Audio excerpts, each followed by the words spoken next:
करने का उद्देश्य क्या? भारतीय सेना में अहिर रेजिमेंट का गठन हो।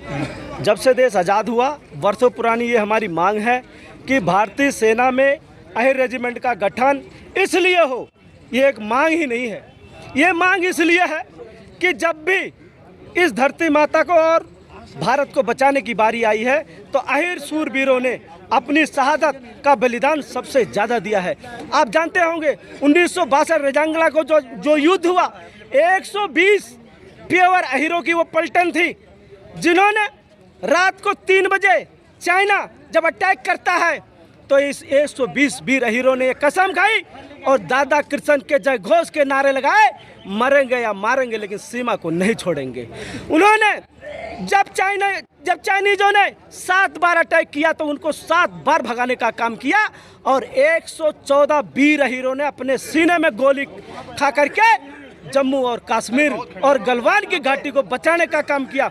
मैं कहना चाहता हूं इस भारत देश के प्रधानमंत्री से जो रोता रहता है, गलवान की पहाड़ी, गलवान की झील, ये वो मैं कहता हूं 1000 अहिरों की पलटन लगा दो, अगर चाइनीजों को उसके घर में ना घुस के मारे तो उस दिन से हम अपना सर कटवा के तुम्हारे हाथ सौंप देंगे और भारतीय सेना में अहिर रेजिमेंट का गठन करके ये दिखाइए आप।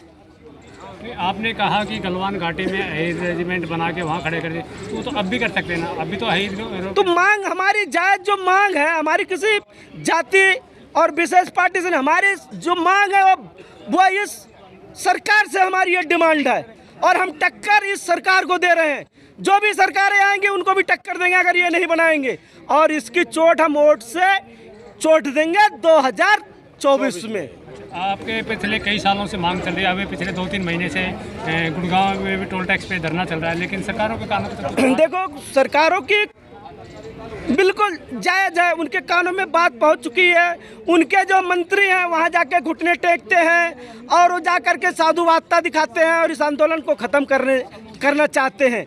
लेकिन अब ये यादव समाज जो है वो समाज पहले वाला नहीं रह गया, अब ये जागरूक हो चुका है। हमारे युवा पीढ़ी के लोग जागरूक हो चुके हैं। नौजवान किसान जिस तरीके से आगे बढ़ रहा है और हमारी युवा पीढ़ी इस मुहिम को आगे बढ़ाएगी और इस आंदोलन को सफल करने के लिए भारतीय सेना में अहिर रेजिमेंट गठन करवाएगी। अगर सरकारें आपकी बात नहीं मानती है, अहिर रेजिमेंट का गठन नहीं किया जाता है, तो आगे का रुख क्या रहेगा? 23 सितंबर को कई लाखों की संख्या में इस दिल्ली को जाम करेंगे। दिल्ली ही नहीं, एनसीआर और छोटे छोटे शहरों में, गाँव में भी ये प्रदर्शन चालू होने वाला है। इसलिए मैं कहता हूँ आज़ाद देश के भारत के प्रधानमंत्री को, जुमलेबाज को और इस गृह मंत्री को ये कहना चाहता हूं कि जिस तरीके से अगर भारतीय सेना में गठन नहीं हुआ और जिस तरीके से अन्य जातियों की रेजिमेंटें बनाई गई, हमें उससे कोई आपत्ति नहीं है, क्योंकि अदर समाज भी हमारे साथ लग चुका है और वो कह रहा है कि इनकी शहादत और बलिदान को देखते हुए भारतीय सेना में अहिर रेजिमेंट का गठन किया जाए। बहुत से लोगों का कहना है कि आखिर अहिर रेजिमेंट बनाई जाए तो क्यों बनाई जाए? देशभक्ति का जज्बा, तो देशभक्ति तो आप बगैर अहिर रेजिमेंट फौज में जाके भी कर सकते हैं। सर कर रहे हैं आज भी जितने भी आंदोलन हुआ, चाहे किसान आंदोलन हुआ, चाहे अल्पसंख्यकों का आंदोलन हुआ, चाहे मजदूरों का आंदोलन हुआ, चाहे पिछड़ों का आंदोलन हुआ, अगर यादव समाज को एक किनारे कर दोगे उस दिन ये सरकार उनको रौंद देगी, क्योंकि यादव समाज 85% लोगों का मसीहा के रूप में काम करता है। इसलिए ये सरकार यादवों से डरती है और यादवों को तोड़ने का काम षड्यंत्र के तहत करना चाहती है। अगर यादवों से डरती है, यादवों को तोड़ने का काम करती है, तो फिर मांगी क्यों नहीं मानी जा रही आपको? मांग इसलिए नहीं मानी जा रही है, पहले भी अंग्रेजों ने यही षड्यंत्र किया, क्योंकि ये मार्शल जाती है, हर और हल्दर की जाती है, इसकी रेजिमेंट को तोड़ दो, इसकी रेजिमेंट को ना बनाओ, और जिन लोगों ने चाटुकारिता करी, चापलूसी करी, उनकी रेजिमेंटें बरकरार है।